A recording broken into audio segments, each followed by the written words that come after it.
हाँ जी, नमस्कार, राधे राधे, जय श्री कृष्ण। कैसे हैं सब लोग? बढ़िया, मजे में। चलिए, ईश्वर आप सबको हमेशा बढ़िया रखे, खूब मजे में रखे। दोस्तों, हम बात कर रहे थे खिलजी वंश की, और इसी खिलजी वंश के संदर्भ में हमने प्रशासक पढ़े, फिर अलाउद्दीन खिलजी के बारे में हमने थोड़ा सा विस्तार पूर्वक पढ़ा, और साथ ही साथ अलाउद्दीन खिलजी का किस प्रकार का प्रशासन था, क्या क्या उसने परिवर्तन किए, किस प्रकार से उसने बाजार नियंत्रण प्रणाली लागू की, ये सारी की सारी चर्चाएं हम हमारी पिछली कक्षा में कर चुके हैं। आज जो हम विशेष बात करने वाले हैं वो बात करने वाले हैं, एक तो खिलजी ने कौन कौन से निर्माण कार्य किए उसके बारे में चर्चा करेंगे। साथ ही साथ हम लोग बात करेंगे तुगलक वंश की भी, ठीक है। और साथ ही साथ उससे पहले हम लोग पढ़ेंगे खिलजी वंश के अंतिम शासक मुबारक शाह खिलजी के बारे में, क्या क्या चीज़ें हुई, किस प्रकार से चीज़ें हुई। तो बहुत आराम से मस्ती से पढ़िएगा। अलाउद्दीन खिलजी के निर्माण कार्य,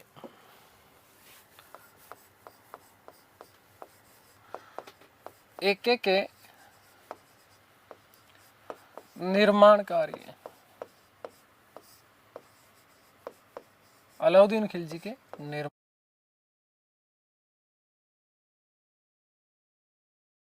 आपसे यही पूछा जाएगा कि अलाउद्दीन खिलजी का मकबरा कहाँ पर बना हुआ है, तो याद रखना कि मेहरौली। कहाँ पर? मेहरौली में बना हुआ। मेहरौली बोले तो दिल्ली, मेहरौली, ठीक है। कहाँ पर? दिल्ली में। और वहाँ मेहरौली में कहाँ? तो कुतुब कॉम्प्लेक्स में। कहाँ पर? कुतुब कॉम्प्लेक्स में। सीधे सीधे हम मकबरा ही बनवा रहे हैं, तो कई लोगों के दिमाग में ये भी आ रहा होगा कि गुरुजी ये मरा कब था। तो ध्यान रखना कि अलाउद्दीन खिलजी की मृत्यु वस्तुतः 2 जनवरी 1316 ईस्वी को होती है। इसका जो सबसे खास जो व्यक्ति था, मलिक काफूर। इस मलिक काफूर ने अलाउद्दीन खिलजी, क्योंकि धीरे धीरे कमजोर हो रहा था, और इसी कारण से जो है मलिक काफूर ने इसे भोजन में धीमा जहर देना प्रारंभ कर दिया था। और उसी धीमे जहर के कारण लगातार इसके पेट की जो अंतड़ियां थी वो खराब हो रही थी, ठीक है। और धीरे धीरे एक बड़े भयानक गंभीर रोग ने घेरा, जिसे जलोदर रोग कहते हैं, ठीक है। तो इस जलोदर रोग की वजह से 2 जनवरी 1316 ईस्वी को अलाउद्दीन खिलजी की क्या हो जाती है? मृत्यु हो जाती है। और मृत्यु होने के बाद में याद रखिएगा कि बहुत सारे राजनीतिक उठापटक आएंगे। क्या कैसे आएंगे अभी हम लोग चर्चा करेंगे। तो पहली बात,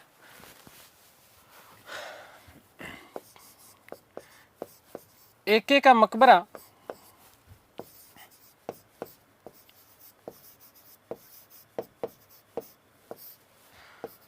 मेहरौली कुतुब कॉम्प्लेक्स,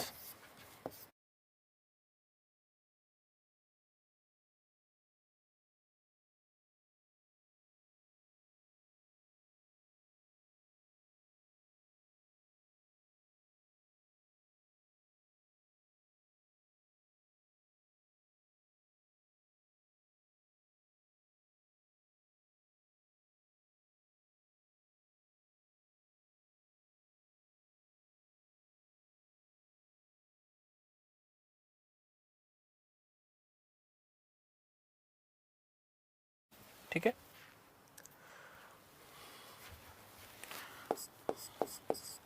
नोट कि एके की मृत्यु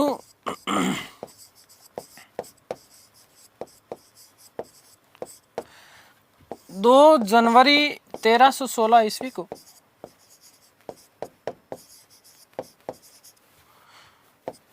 जलोधर नामक रोग से,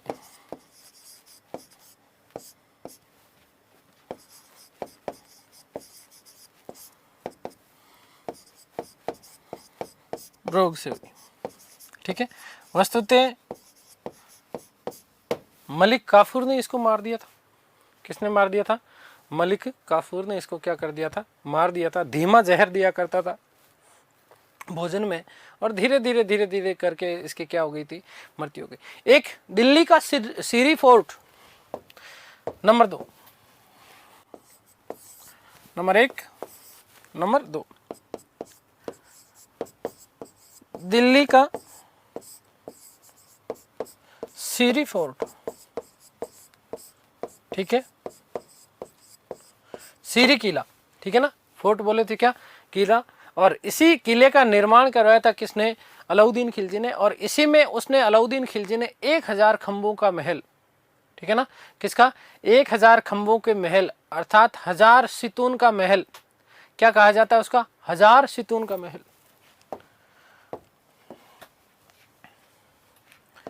इस किले में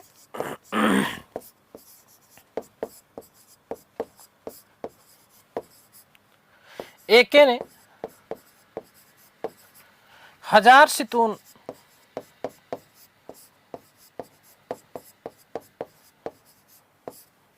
मतलब 1000 खंभों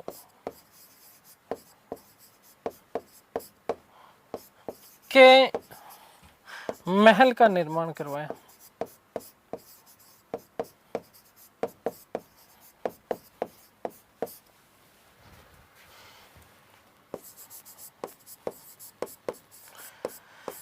ठीक है, तो ये दो चीजें हो गई, ठीक है।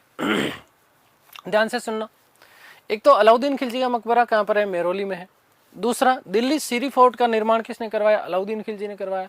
यहीं पर 1000 सितून अर्थात 1000 खंभों का महल का निर्माण करवाया गया था, किसके द्वारा, शेरशाह सूरी के द्वारा।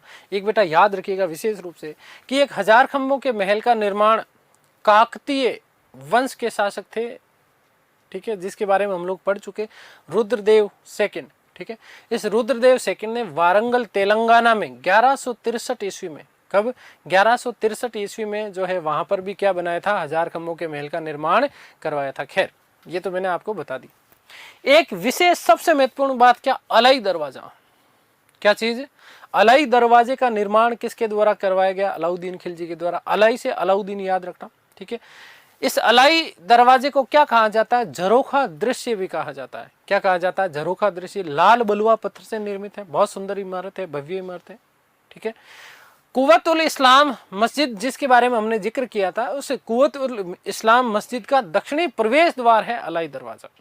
इसका निर्माण वस्तुतः अलाउद्दीन खिलजी ने अपनी मृत्यु से कुछ समय पहले ही, मतलब 5 साल पहले, ठीक है ना, 1311 ईस्वी में करवाया था।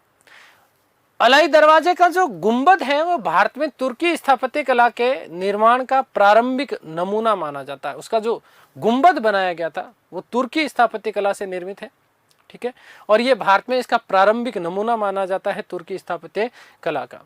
1993 ईस्वी में, कब, 1993 ईस्वी में इस अलाई दरवाजे को विश्व विरासत सूची में क्या कर लिया गया, शामिल कर लिया गया। इसी के जस्ट पास में आप लोगों को ये भी पता रखना है, क्या पता रखना है, कि कुतुब मीनार है। क्या चीज है, कुतुब मीनार है। आगे बात समझ में क्लियर है, तो देखिएगा,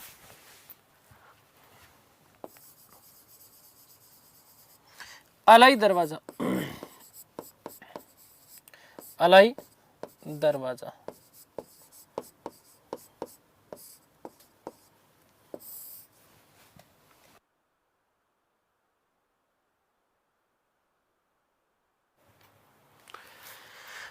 इसी को झरोखा दृश्य भी कहा जाता है, झरोखा दृश्य,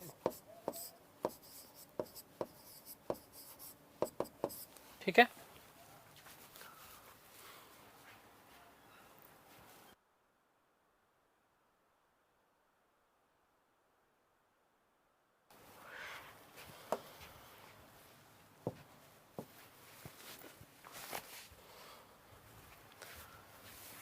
निर्माण एके ने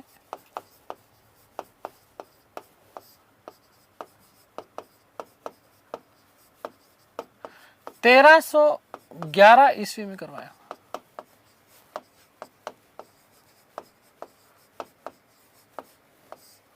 ठीक है। और निर्माण जो इसका किया गया वो लाल बलुआ पत्थर से निर्मित है, लाल बलुआ पत्थर से निर्मित है,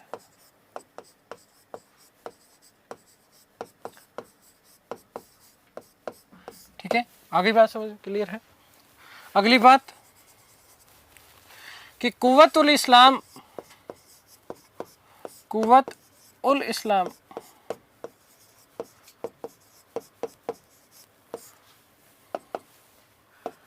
मस्जिद का दक्षिणी प्रवेश द्वार है, दक्षिणी प्रवेश द्वार है।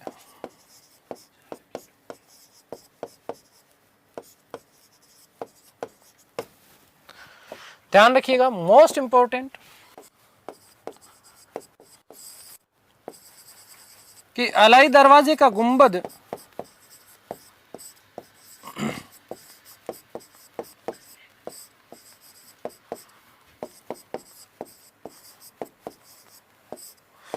भारत में तुर्की स्थापत्य कला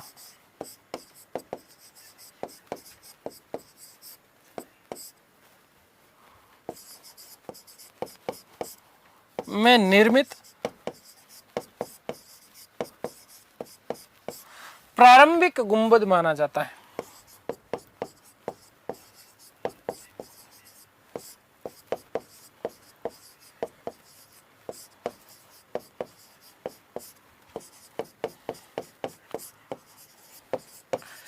उन्नीस सौ 93 ईस्वी में 1993 ईस्वी में इसे विश्व विरासत सूची में, विश्व विरासत सूची में शामिल कर लिया गया, सूची में शामिल कर लिया गया।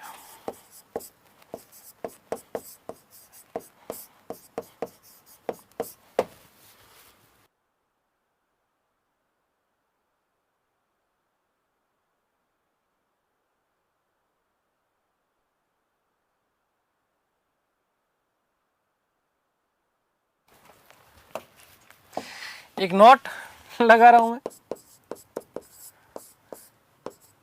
कि एके ने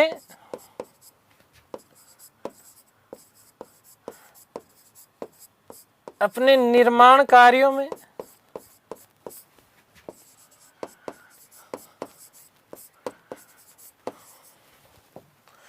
अरबेस्क शैली, अरबेस्क शैली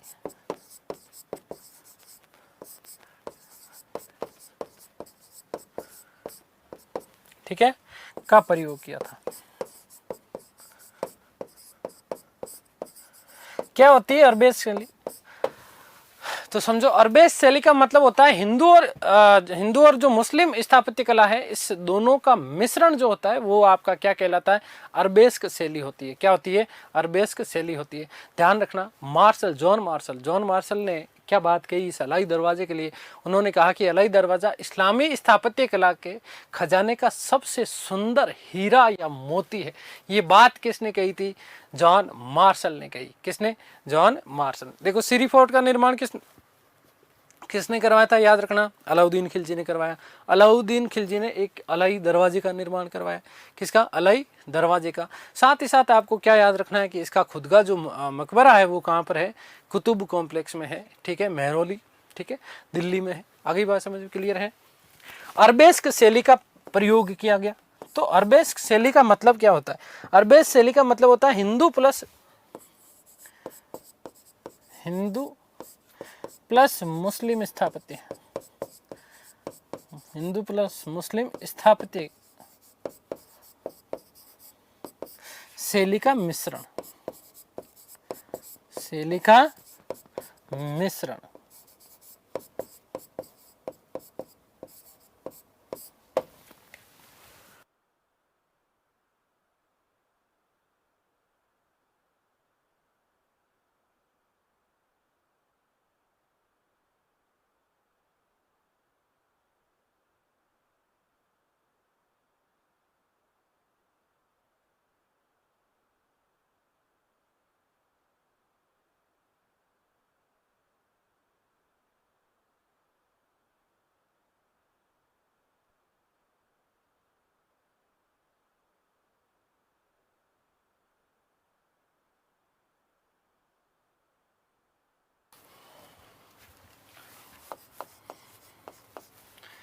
मार्शल ने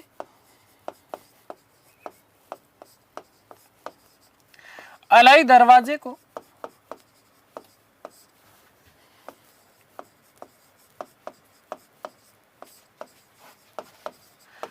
मुस्लिम स्थापत्य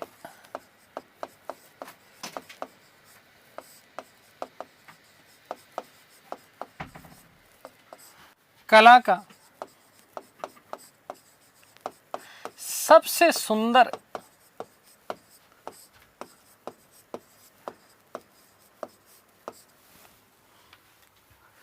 हीरा या मोती बताया है। सबसे सुंदर हीरा या मोती बताया है। ठीक है, आगे बात समझिए, क्लियर है? चलिएगा।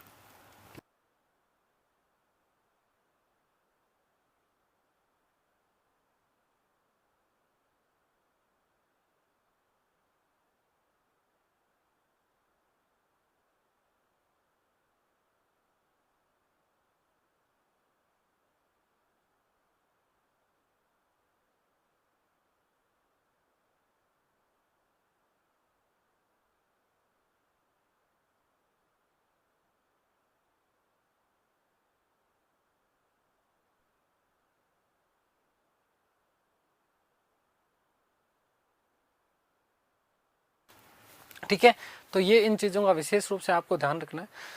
हमने बात कर ली अलाउद्दीन खिलजी ने कौन कौन से निर्माण कार्य करवाए। अब देखो ध्यान से सुनना, कुछ अन्य महत्वपूर्ण तथ्यों की हम लोग बात करेंगे। उस अन्य महत्वपूर्ण तथ्य में पहली चीज़ तो ये कि अलाउद्दीन खिलजी वेश्यावृत्ति के ऊपर रोक लगाने वाला दिल्ली सल्तनत का प्रथम सुल्तान था, जिसने वेश्यावृत्ति, प्रोस्टिट्यूशंस जो होता था उसके ऊपर उसने क्या लगा दी थी, रोक लगा दी। काफूर ने अलाउद्दीन खिलजी को मारा और अलाउद्दीन खिलजी को मारने के बाद में पूरे परिवार को मार दिया, पूरे परिवार को मार दिया। अलाउद्दीन खिलजी का पुत्र जिसका नाम मुबारक शाह खिलजी, इस मुबारक शाह खिलजी को उसने बंदी बना लिया और बंदी बनाने के बाद में एक का एक और पुत्र था, पांचवा पुत्र जिसका नाम था शिहाबुद्दीन उमर। इस शिहाबुद्दीन उमर को मलिक काफूर ने जो है क्या बना दिया, सुल्तान बना दिया। बड़ी खतरनाक बात हो गई। अब मुबारक ने, क्योंकि अंदर अंदर कुंठित हो रहा था मुबारक, तो इसलिए मुबारक ने क्या करा, जब मुबारक जेल में ही था उसी समय उसने षड्यंत्र रचा और षड्यंत्र रच करके जेल में रहने के दौरान ही उसने मुबारक ने मलिक काफूर और शिहाबुद्दीन उमर दोनों को ही मरवा दिया। शिहाबुद्दीन उमर दोनों को ही उसने क्या करवा दिया, मरवा दिया। आगे की सुनो। और इस प्रकार मरवाने के बाद में मुबारक शाह खिलजी क्या बन जाता है, सुल्तान बन जाता है। मुबारक शाह खिलजी, इसके शासनकाल की बात करेंगे अभी, कितना है, केवल 4 वर्ष का शासनकाल है, 1316 से लेकर के 1320 ईस्वी तक का। तो अन्य महत्वपूर्ण तथ्य, अन्य महत्वपूर्ण तथ्य,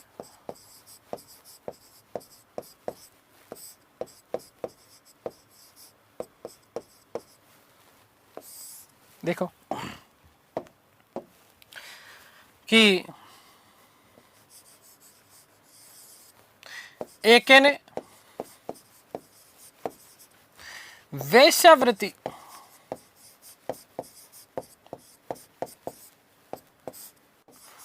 पर रोक लगाई।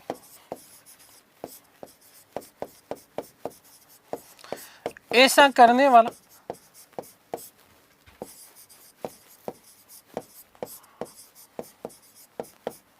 वह प्रथम सुल्तान था।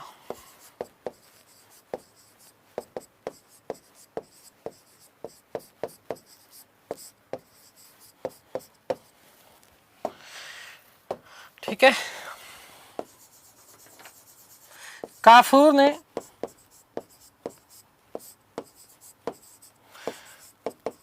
एक एक को मारने के बाद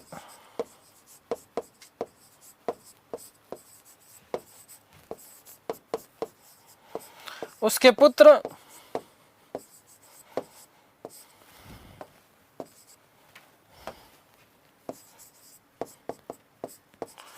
मुबारक शाह को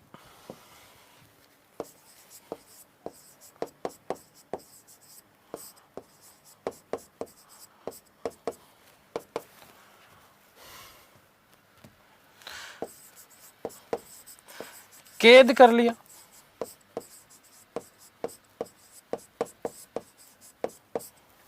तथा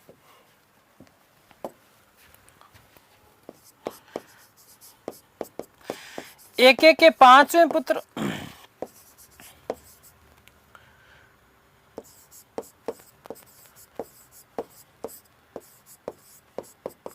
शिहाबुद्दीन उमर को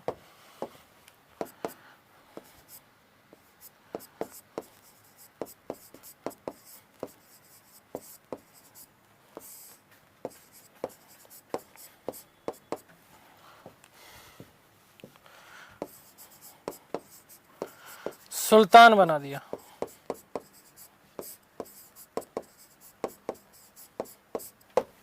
ठीक है, मुबारक ने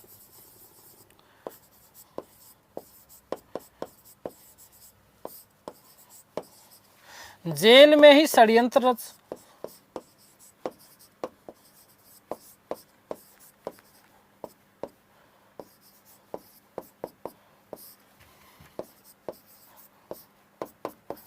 काफूर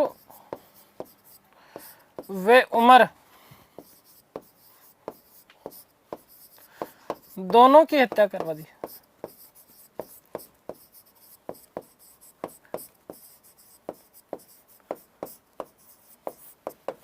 तथा स्वयं सुल्तान बना।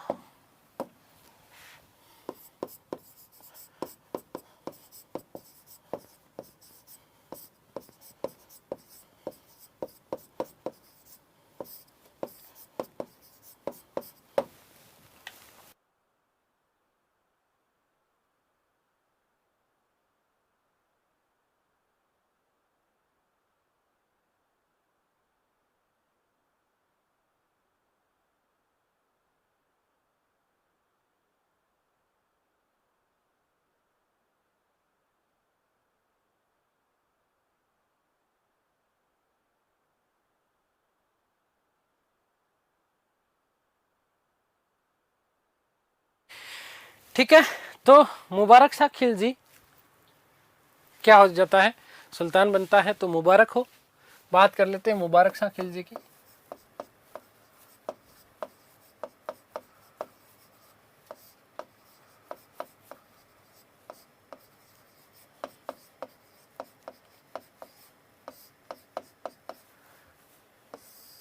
मुबारक शाह खिलजी का शासनकाल का समय है 1316 ईस्वी से लेकर के 1320 ईस्वी।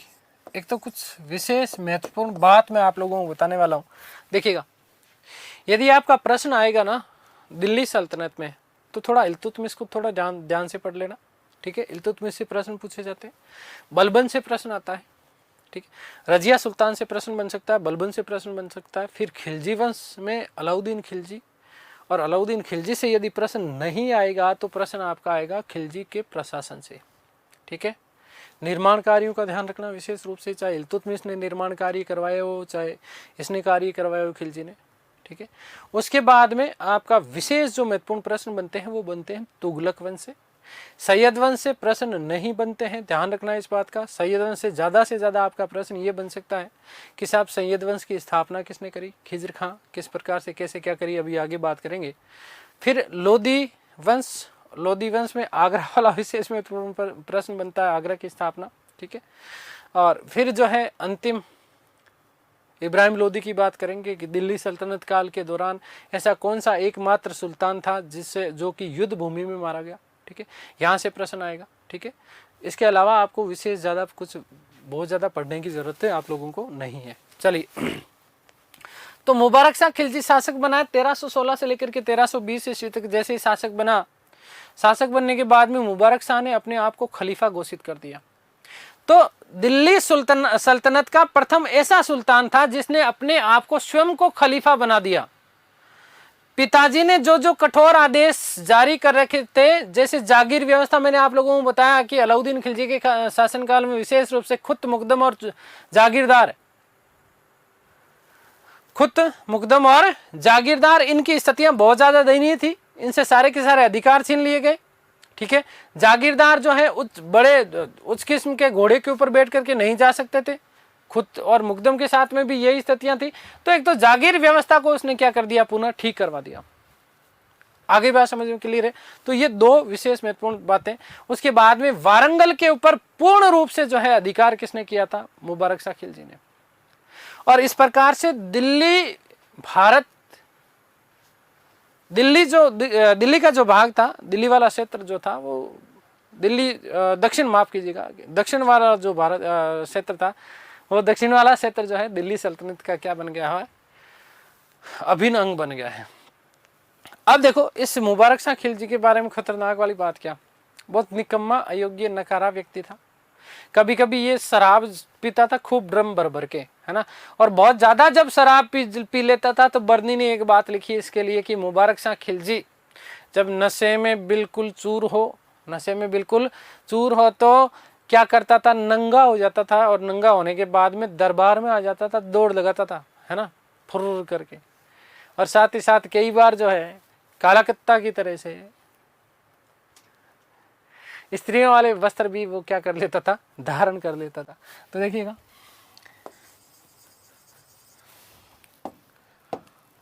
कि सुल्तान बनते ही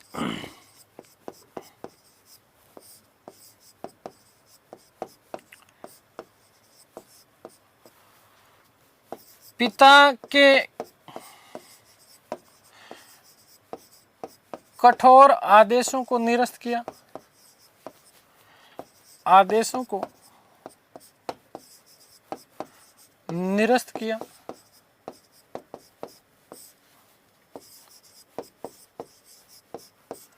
तथा अपने आप को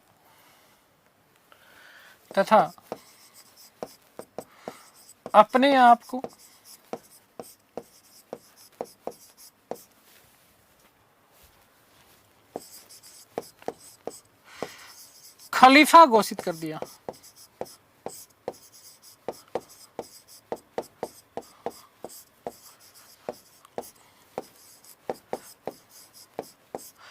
ध्यान रखना बेटा कि ऐसा करने वाला प्रथम सुल्तान था।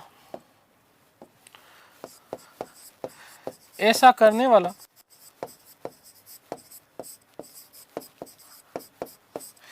प्रथम सुल्तान, कैसा करने वाला? जिसने अपने आप को खलीफा घोषित कर दिया हो, है ना।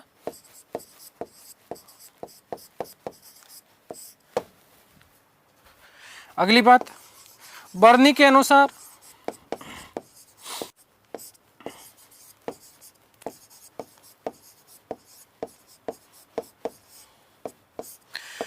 मुबारक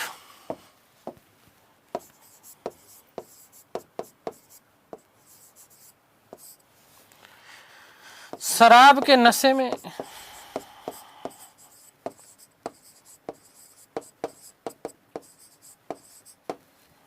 नग्न होकर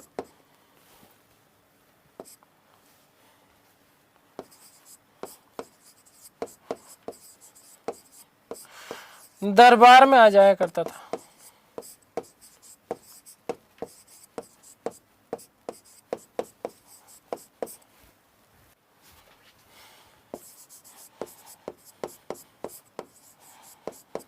स्त्रियों के वस्त्र भी धारण कर लेता था। स्त्रियों के वस्त्र भी धारण कर लेता था।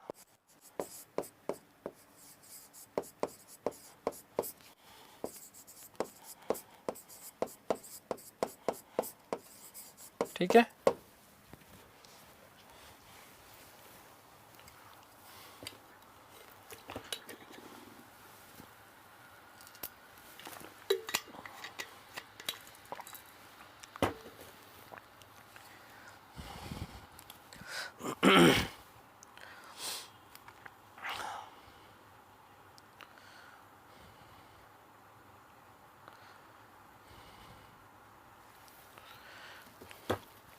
आगे बात समझ क्लियर है। चलिए इसके अलावा कुछ महत्वपूर्ण बातें करते हैं। देखो, इस मुबारक शाह खिलजी ने गुजरात का एक हिंदू व्यक्ति था, इस हिंदू व्यक्ति को इस्लाम स्वीकार करवाया जबरदस्ती, और स्वीकार करने के बाद में उसे का नाम रखा नासिरुद्दीन खुसरो। नासिरुद्दीन खुसरो उसे नाम दिया, और नाम देने के बाद उसे अपना नायाब नियुक्त किया। मामला सही चल रहा था, बढ़िया चल रहा था। उसी दौरान चिश्ती सिलसिले के एक महत्वपूर्ण संत जिनका नाम निजामुद्दीन औलिया। इस निजामुद्दीन औलिया का जो है अभिवादन स्वीकार करने से मना कर दिया किसने? मुबारक शाह खिलजी ने। किसने? मुबारक शाह खिलजी ने, क्योंकि ये तो अपने आप को जब खलीफा घोषित कर चुका था, तो खलीफा से बड़ा तो कुछ होता ही नहीं है ना। तो निजामुद्दीन औलिया को अभिवादन स्वीकार करने से मना कर दिया किसने? मुबारक शाह खिलजी ने। 15 अप्रैल 1320 ईस्वी को 15 अप्रैल 1320 ईस्वी को खुसरो ने मुबारक को कहा, रे मुबारक, तूने औलिया जी का अभिवादन स्वीकार करके अच्छी बात नहीं करी।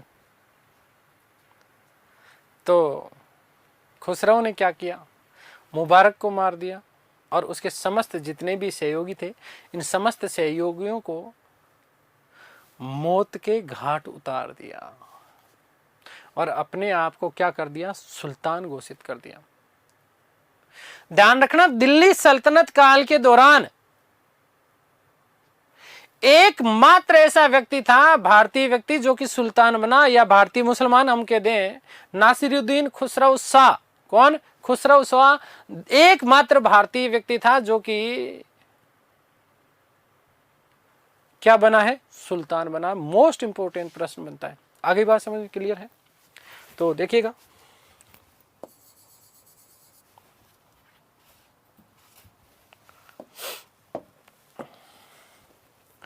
कि मुबारक ने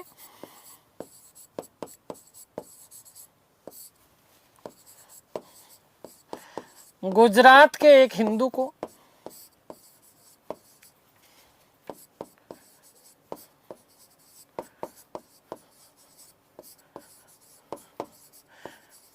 इस्लाम स्वीकार करवा,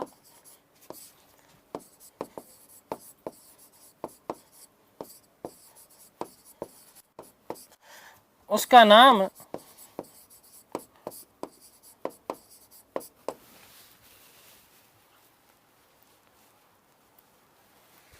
नासिरुद्दीन खुसरो शाह रखा। नासिरुद्दीन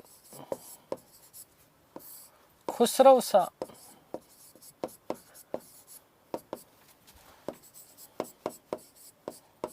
रखा तथा उसे अपना नायाब बनाया। उसे अपना नायाब बनाया।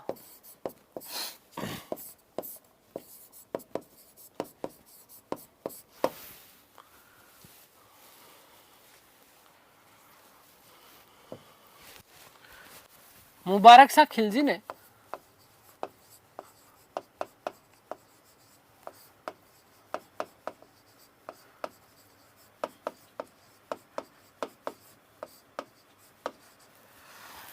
प्रसिद्ध संत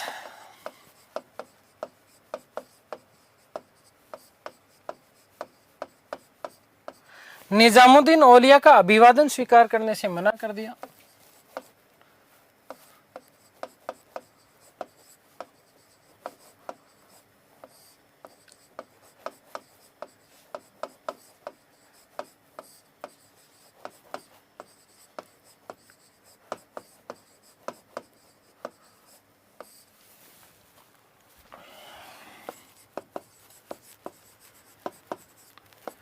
करने से मना कर दिया।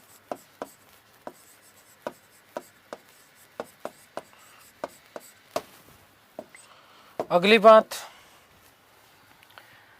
कि 15 अप्रैल 1320 ईस्वी को 15/4/1320 ईस्वी को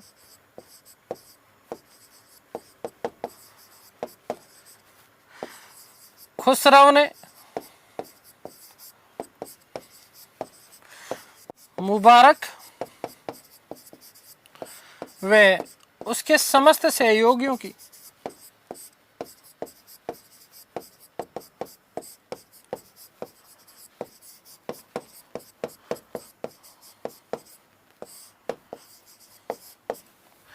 हत्या कर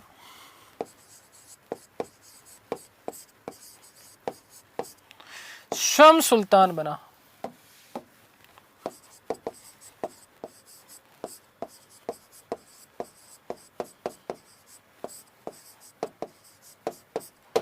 ठीक है। तो इस प्रकार से सुल्तान बन गया कौन? खुसरो शाह। कौन बना? सुल्तान खुसरो शाह। ठीक है। ध्यान रखना कि जैसे सुल्तान बना तो सुल्तान बनने के बाद में उसने अपने आप को खलीफा का सेनापति की उपाधि धारण करी। मध्यकालीन भारत में भारत का प्रथम मुस्लिम या मुसलमान शासक माना जाता है, जो कि दिल्ली का क्या बना था? सुल्तान बना था। ठीक है। और जैसे सुल्तान बना, सुल्तान बनने के बाद में उसने कहा कि ओलिया साहब अब मैं अभिवादन स्वीकार करता हूं आपका। तो ओलिया जी को 5 लाख टंका की भेंट दी। किसने? खुसरो ने। किसने दी? खुसरो ने।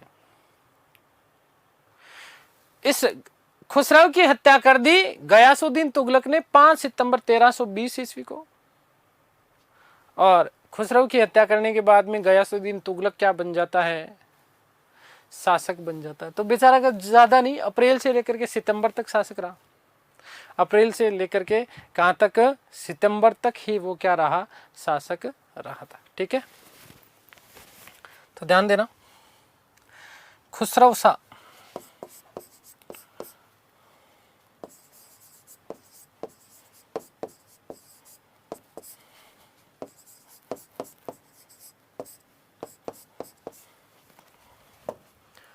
ध्यान देना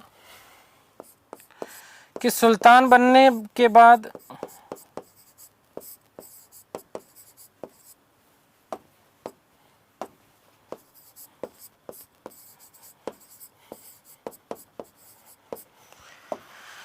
खलीफा का सेनापति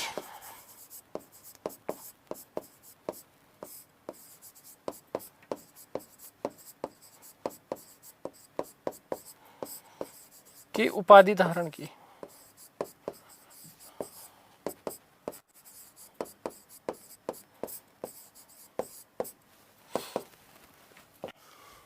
मोस्ट इंपोर्टेंट ध्यान रखना कि संपूर्ण दिल्ली सल्तनत काल के दौरान, या सीधा सीधा मैं लिख दूं कि दिल्ली सल्तनत काल के दौरान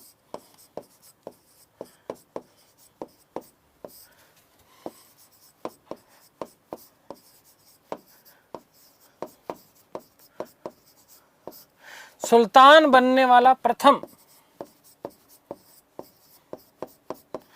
सुल्तान बनने वाला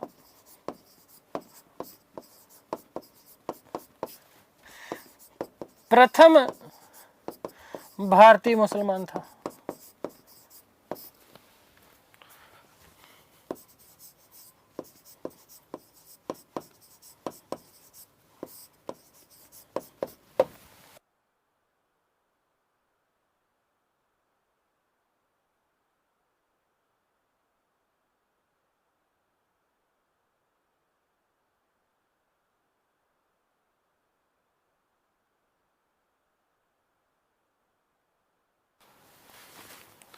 तो इसका मतलब क्या है कि प्रथम भारतीय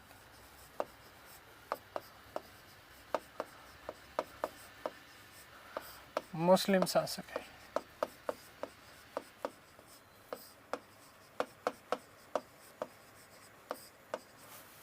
ठीक है।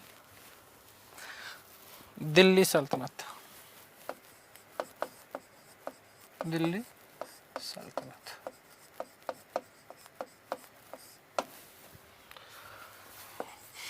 5 सितंबर, रुको, खुसरो ने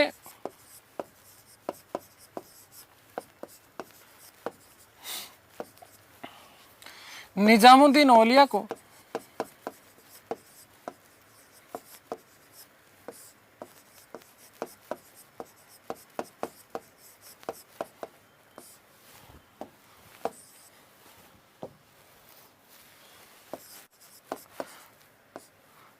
₹5 लाख भेंट दी। और लास्ट लाइन कि 5 सितंबर 1320 ईस्वी को गयासुद्दीन तुगलक ने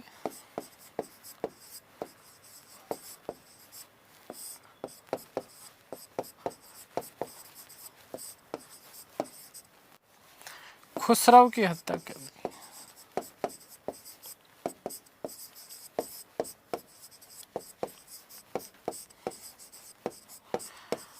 शम को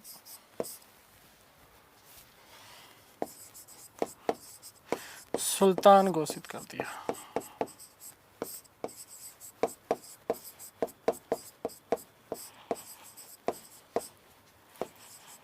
ठीक है भाई, तो ये हो गया आपका खिलजी वंश।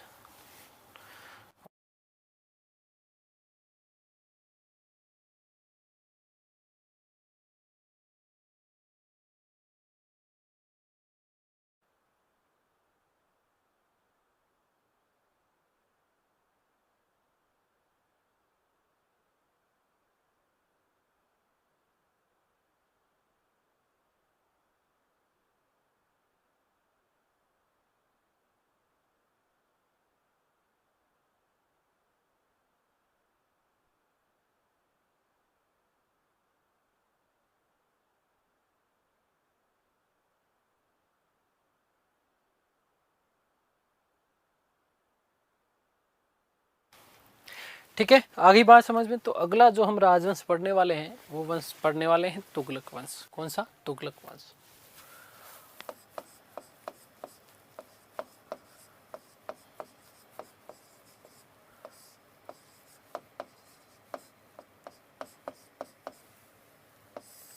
देखो सुनो भाई, तुगलक वंश का शासनकाल का समय यदि हम देखें तो 1320 से 1414, 1320 से लेकर के 1414, 1320 से लेकर के 1414 ईस्वी तक।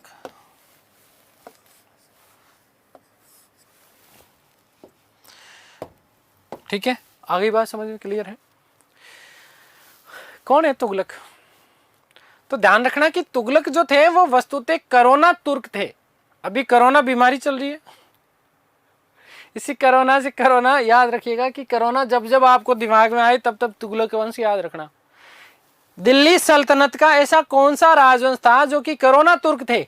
तो कोरोना तुर्क कौन थे? तुगलक। कौन थे? तुगलक। कोरोना तुर्क का मतलब क्या होता? मिश्रित तुर्क। क्या चीज है? मिश्रित तुर्क। मिश्रित तुर्क का मतलब क्या? जब माँ हिंदू हो और पिता मुस्लिम हो। जब माँ क्या हो? हिंदू हो और पिता क्या हो? मुस्लिम हो। तो इस प्रकार की जो संतति हुई वो उस काल के दौरान क्या कहलाए? कोरोना तुर्क कहलाए। क्या कहलाए? कोरोना तुर्क। और विशेष रूप में एक स्टार लगा के कहीं साइड में लिख लीजिएगा, हो सकता है बाद में दिमाग से स्लिप हो जाए, कि तुगलक काल जो है वो वजीर के पद का स्वर्णिम युग था। तुगलक काल जो था वो वजीर के पद का क्या माना जाता है? स्वर्णिम युग माना जाता है। वजीर की सबसे ज्यादा जब शक्तियां बढ़ी वो कौन से काल में बढ़ी थी? तुगलक के काल में। यदि हम बात करें संस्थापक की, तो मैंने अभी अभी आपको बताया कि गयासुद्दीन तुगलक शाह, जीटी, हम इसे जीटी बोलेंगे। क्या बोलेंगे? जीटी। संस्थापक कौन है? गयासुद्दीन तुगलक शाह। इसका देखो जीटी के यदि हम प्रारंभिक जीवन की यदि हम बात करें तो क्या कि गयासुद्दीन तुगलक जो था वो बलबन का गुलाम, माफ करना, गयासुद्दीन तुगलक का जो पिता था वो जो है बलबन का गुलाम हुआ करता था, बलबन के समय से था। और जब ये यहाँ पर रह रहा था तो उसने किसी हिंदू महिला से, ऐसा उल्लेख मिलता है कि उसने हिंदू महिला से क्या कर लिया था? विवाह कर लिया था। और उसके फलस्वरूप जो है गयासुद्दीन तुगलक पैदा हुआ। दिल्ली सल्तनत काल में सबसे लंबे समय तक शासन करने वाला राजवंश है कौन सा? तुगलक वंश। कितने साल हो गए? लगभग लगभग 94 वंश। कितने? 94 वर्ष। तो तुगलक कौन है?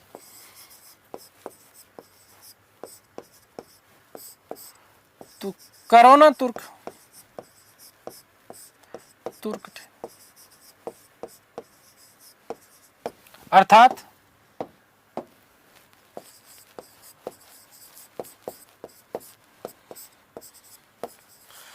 माता तो हिंदू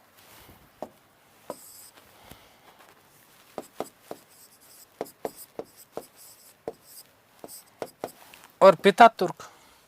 पिता मुसलमान या तुर्क। 64 जातियां मानी जाती है ना, उनमें से एक।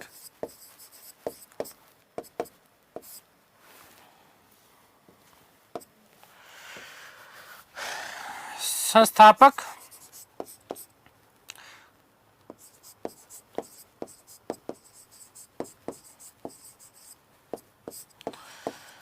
गयासुद्दीन तुगलक साहब।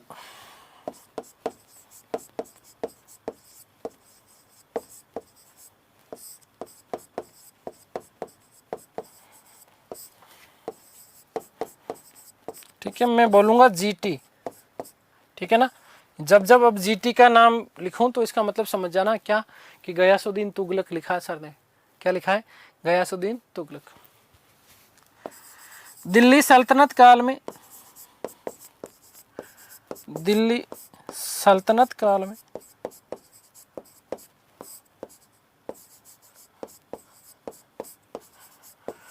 सबसे लंबे समय, सबसे लंबे समय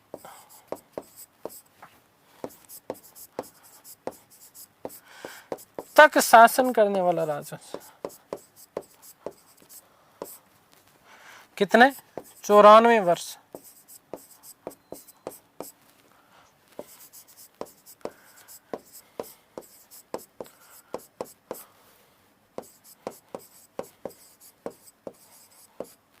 ठीक है,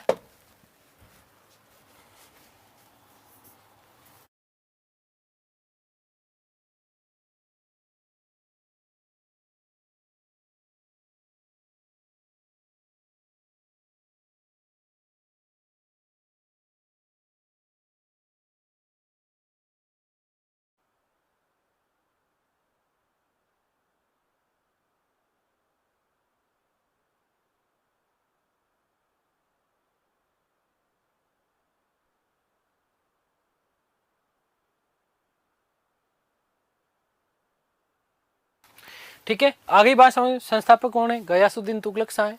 शॉर्ट में अपन जीटी लिखेंगे, ठीक है। अगली हम जो बात करने वाले हैं वो किसकी बात करने वाले हैं? गयासुद्दीन तुगलक की।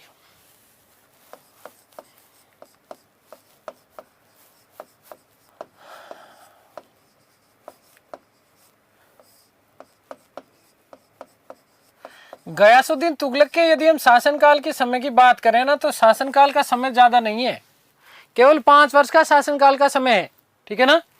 1320 से लेकर के 1325 सितंबर में तो बनाई है,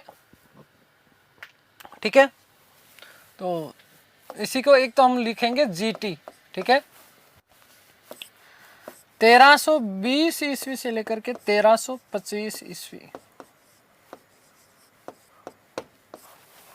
1325 ईस्वी तक का शासनकाल का समय, ठीक है। आगे बात समझ। 1320 सितंबर में इसने नासिरुद्दीन खुसरो की हत्या करी थी। वस्तु से ऐसा कहा जाता है कि ये गयासुद्दीन तुगलक जो है एक हिंदू महिला जाट का पुत्र हुआ करता था। उपाधि याद रखना, इसकी उपाधि थी मलिक उल गाजी। उपाधि क्या थी? मलिक उल गाजी की उपाधि धारण करी। ऐसा कहा जाता है कि गयासुद्दीन तुगलक बड़ा खतरनाक आदमी था। इसने मंगोलों के साथ में 29 बार युद्ध किया और अंततः मंगोलों को बहुत बुरी तरीके से पराजित किया, और पराजित करने के बाद में गाजी की उपाधि धारण करी। गाजी की उपाधि धारण करने वाला प्रथम सुल्तान माना जाता है। कौन? गयासुद्दीन तुगलक। गाजी का मतलब ऐसा है कि जो जिस व्यक्ति ने कभी भी कोई भी युद्ध नहीं हारा हो, जिस व्यक्ति ने कभी कोई युद्ध हारा ही नहीं हो, वो व्यक्ति कौन सी उपाधि धारण करता था? गाजी की उपाधि धारण करता था। इस बात का आप लोग विशेष रूप से ध्यान रखिएगा। आगे बात समझ में। तो गाजी की उपाधि धारण करने वाला प्रथम व्यक्ति था। मंगोलों के बाद साथ में इसने 29 बार युद्ध किया। अंततः मंगोलों को इसने क्या कर दिया था? पराजित कर दिया था। क्या कर दिया था? पराजित कर दिया था। सुल्तान बनने से पूर्व यदि हम थोड़ी सी इसके बारे में चर्चा करें तो ऐसा उल्लेख मिलता है कि ये दीपालपुर लाहौर पंजाब का गवर्नर हुआ करता था, ठीक है। तो याद रखिएगा कि सुल्तान बनने से पूर्व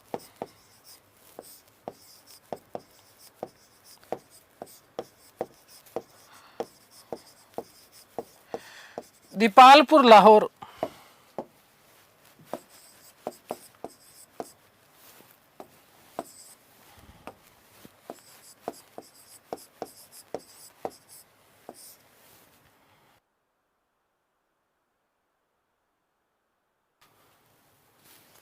ठीक है।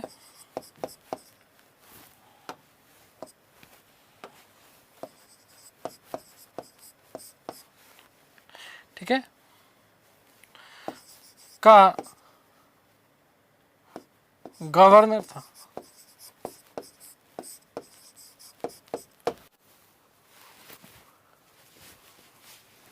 उपाधि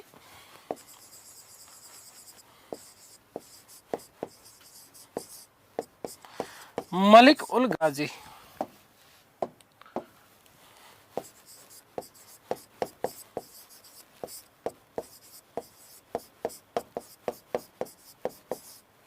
ध्यान रखना, स्टार बना के लिख रहा हूं कि गाजी की उपाधि धारण करने वाला,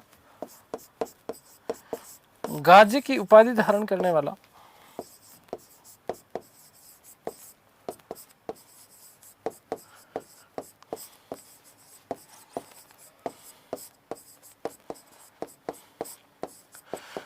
प्रथम सुल्तान था।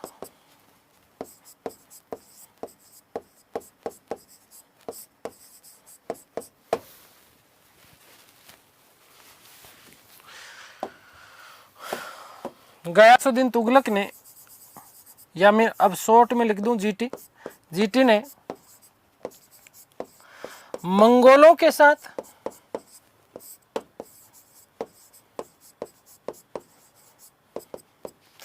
29 बार युद्ध किया।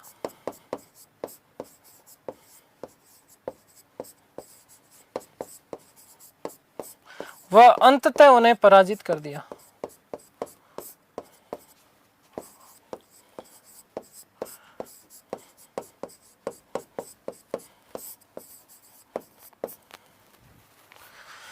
गाजी की उपाधि धारण की।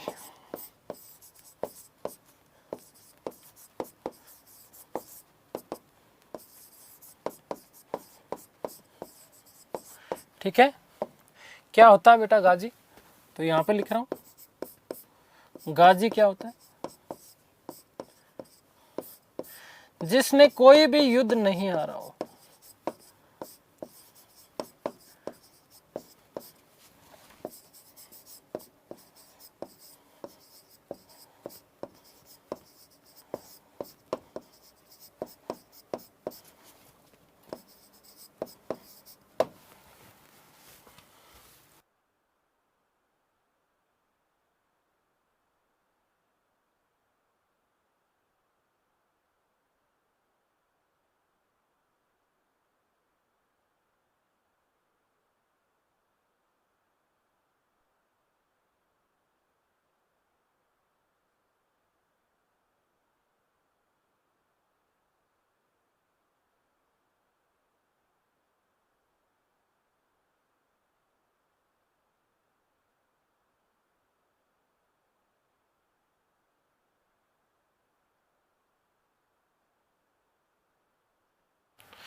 ठीक है, तो गाजी की उपाधि धारण करने वाला प्रथम सुल्तान कौन है? गयासुद्दीन तुगलक है। कौन है? गयासुद्दीन तुगलक है। देखो ध्यान से सुनना, अब कुछ बात करेंगे गयासुद्दीन तुगलक के अभियानों की। ठीक है, सबसे पहले गयासुद्दीन तुगलक दक्षिण भारत की तरफ देखता है। दक्षिण भारत की तरफ देखे तो 1322 में इसने दक्षिण भारत के अभियान प्रारंभ किए। इन दक्षिण भारत के अभियानों में उसने अपना जो सेनापति नियुक्त किया था वो जो है उसका पुत्र, जिसका नाम था जोना खां। यही जोना खां आगे चल करके मोहम्मद बिन तुगलक के नाम से विख्यात हुआ। ध्यान रखना, किस नाम से विख्यात हुआ? मोहम्मद बिन तुगलक के नाम से ये क्या हुआ? विख्यात हुआ। बात करें तो इस जोना खां ने वस्तुतः वारंगल और मदुरई को जीता। मदुरई के पांड्यों पर, जहां पर, ध्यान से सुनना अब यहां पर, कि मदुरई के पांड्यों के ऊपर जहां अलाउद्दीन खिलजी विजय प्राप्त नहीं कर पाया था, वहीं मोहम्मद बिन तुगलक ने गयासुद्दीन तुगलक के शासनकाल में पांड्यों के ऊपर क्या कर ली थी? विजय प्राप्त कर ली थी। और वारंगल और इस मदुरई को दिल्ली सल्तनत में मिलाने का कार्य किया गया। किसके शासनकाल में? गयासुद्दीन तुगलक के काल में। वारंगल को जीता। वारंगल में काकतीय वंश का शासन हुआ करता था और जीतने के बाद में उसका नाम सुल्तानपुर रखा। ऐसा कहा जाता कि गयासुद्दीन तुगलक और उसके पुत्र जोना खां ने मिलकर के लगभग संपूर्ण दक्षिण भारत को जीत लिया था और इसीलिए दिल्ली सल्तनत का क्षेत्रीय विस्तार सर्वाधिक किसके शासनकाल में? तुगलक काल में। लेकिन ध्यान रखना कि जहां विस्तार अधिक होगा वहां विद्रोह भी अलग होगा। विद्रोह भी ज्यादा होंगे, यस और नो। तो सबसे ज्यादा विद्रोह भी किसके शासनकाल में? तुगलक वंश के शासनकाल में। इसलिए दिल्ली सल्तनत कमजोर हुई। और ये दिल्ली सल्तनत का जो काल है ना, ये वस्तुतः अंत में हम बात करेंगे कि एक तरीके से तुगलक वंश का जो काल है, इस तुगलक वंश के काल में दिल्ली सल्तनत का पतन प्रारंभ हो गया। तो क्या क्या चीजें ध्यान रखना? एक तो सर्वाधिक क्षेत्रीय विस्तार कौन से वंश के काल में हुआ? तुगलक वंश के काल में। मैं संपूर्ण बात कर रहा हूं क्योंकि ये आगे चीजें और बढ़ेगी। एमबीटी के काल की भी हम लोग बात करेंगे, जहां वहां पर भी विस्तार होगा थोड़ा सा। फिरोज शाह तुगलक के काल में भी हम लोग बात करेंगे, ठीक है। तो इस चीज का बेटा ध्यान रखना, मैं पूरे संपूर्ण तुगलक वंश की बात कर रहा हूं। सर्वाधिक क्षेत्रीय विस्तार तुगलक वंश के काल में, सर्वाधिक विद्रोह तुगलक वंश के काल में, और दिल्ली सल्तनत का पतन जो हुआ प्रारंभ, वो भी किसके काल में? तुगलक वंश के काल में हुआ था। आगे बात समझ में। 1324 ईस्वी में बंगाल और उड़ीसा के ऊपर विजय प्राप्त कर ली। गयासुद्दीन तुगलक का जो अंतिम अभियान माना जाता है वो बंगाल के विरुद्ध माना जाता है। अब यहां बंगाल में एक बलबन का पुत्र हुआ करता था जिसका नाम था बुगरा खां। क्या नाम था? बुगरा खां। इस बुगरा खां ने अपने आप को स्वतंत्र घोषित कर दिया। तुगलक को, गयासुद्दीन तुगलक को भयानक गुस्सा आया। जोना खां को कहा रहा नहीं तो रुक, मैं ही जाता हूं। स्वयं अभियान के ऊपर जाता है। अभियान के ऊपर जाने के बाद में इस बुगरा खां को वो पराजित करता है। पराजित करने के बाद में मार डालता है। कौन? गयासुद्दीन तुगलक। पिता की इतनी बड़ी विजय, पिता की इतनी बड़ी विजय और इतनी बड़ी विजय पर बेटे का प्रसन्न होना तो बनता ही है, बनता है या नहीं बनता? इसीलिए अब देखो यहां पर एक छोटी सी कहानी सुनाता हूं मैं आपको। क्या कहानी सुनाता हूं?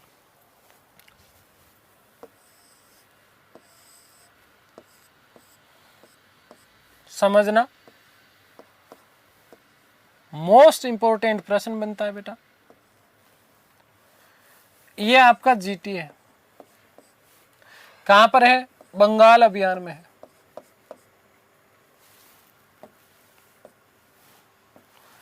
कहां है? बंगाल में है। अभियान पे गया हुआ है। इसी समय ऐसा कहा जाता है कि निजामुद्दीन औलिया, कौन? निजामुद्दीन औलिया।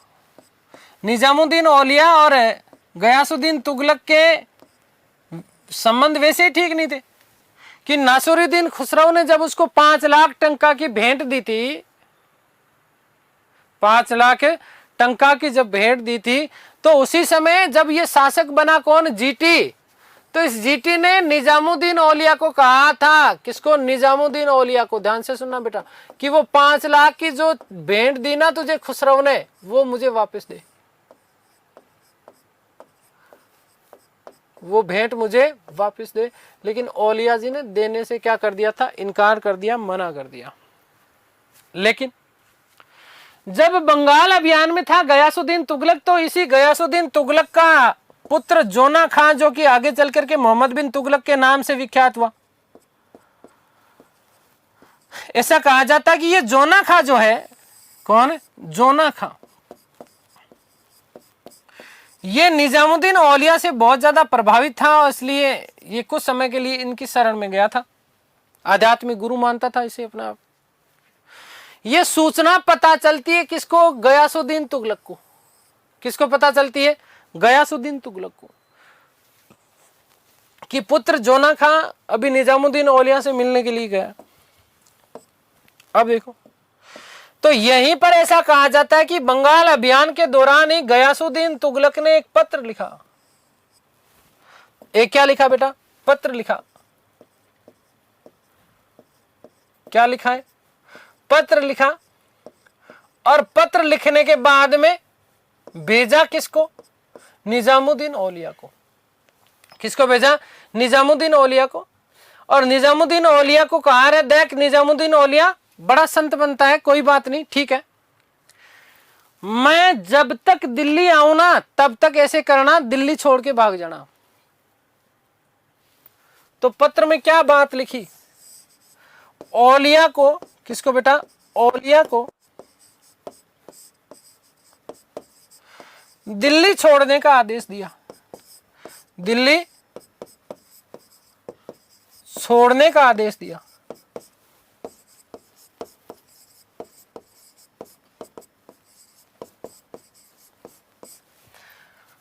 जब ये पत्र पढ़ा किसने? निजामुद्दीन औलिया ने। किसने पढ़ा? निजामुद्दीन औलिया ने। तो औलिया ने एक बात कही, औलिया ने जीटी को कहा। किसको कहा? जीटी को। क्या दिया? प्रत्युत्तर दिया। क्या दिया? प्रत्युत्तर दिया। और प्रत्युत्तर में क्या कहा? हनूज दिल्ली दूरस्थ अस्ति। हुजूर दिल्ली अभी दूर है, पहले दिल्ली आओ तो सही। आप मेरे को दिल्ली छुड़ाने की बात कह रहे हो, वहां पे पहले दिल्ली आओ तो सही, पहुंचो तो सही, दिल्ली पहुंचो तो सही। तो ये प्रत्युत्तर मिल गया है किसको? गयासुद्दीन तुगलक को। क्या कहा? हुनूज दिल्ली दूरस्थ अस्ति, दिल्ली दूरस्थ अस्ति।